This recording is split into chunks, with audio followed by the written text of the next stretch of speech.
Greetings and welcome to the Sports Card Ripping Teacher. So the past 2 days I've had on the tip of my tongue, in my brain, want to talk about the Cubs' big offseason acquisition, and I kept wanting to say Lance Berkman. Well, Lance Berkman would have been very nice about maybe 15, 20 years ago. Big man, eat a lot of pancakes, hits for average as well. But actually, Alex Bregman will be the Cubs' new third baseman, and I do like it. He brings his, let's see, what has he got here?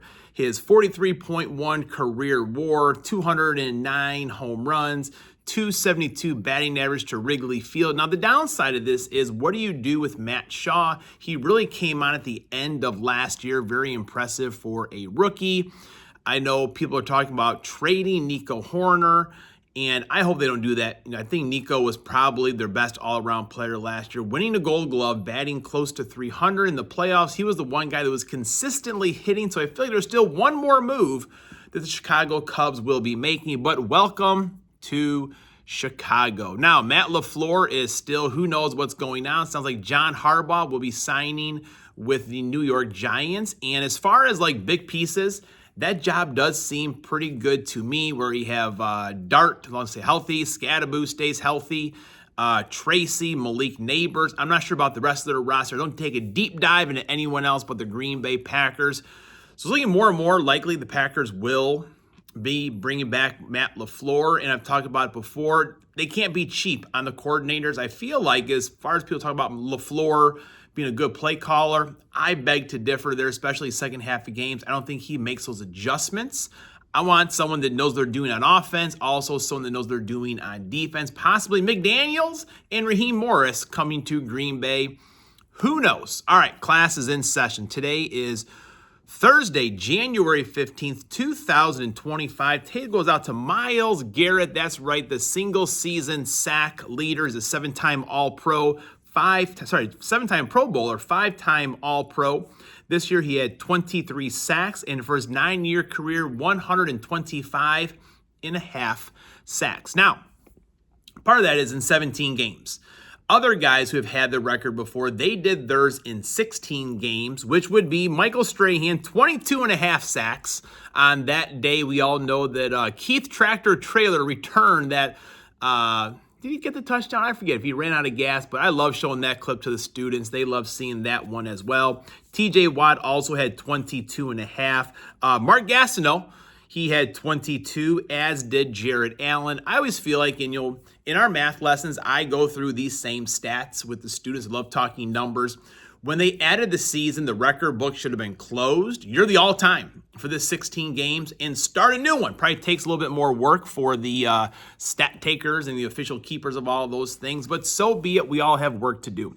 Now, in 1942, the Cubs stopped their plan to put lights at Wrigley Field. Why?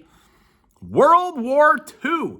I mean, day baseball was pretty strong at Wrigley Field, and the war stopped the Cubs from having lights. They needed all those supplies to help the war effort. And in 1980, Matt Holliday was born. Pretty good 15-year career. He had a 44 WAR, 316 RBIs, a 299 career batting average, 2,096 hits, 1,220 RBIs. And his younger son, Jackson Holliday, is with the Orioles organization. People are expecting big things out of him. We will see.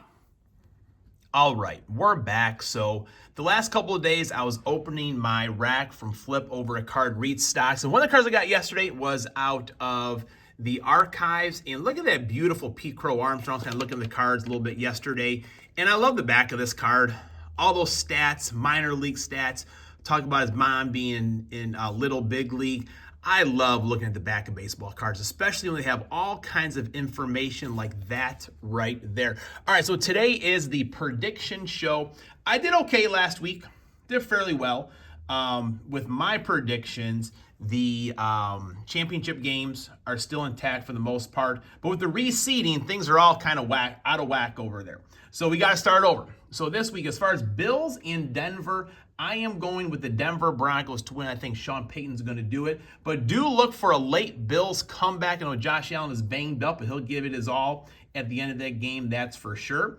49ers versus Seattle. Now, in November, December, I take out some futures on teams.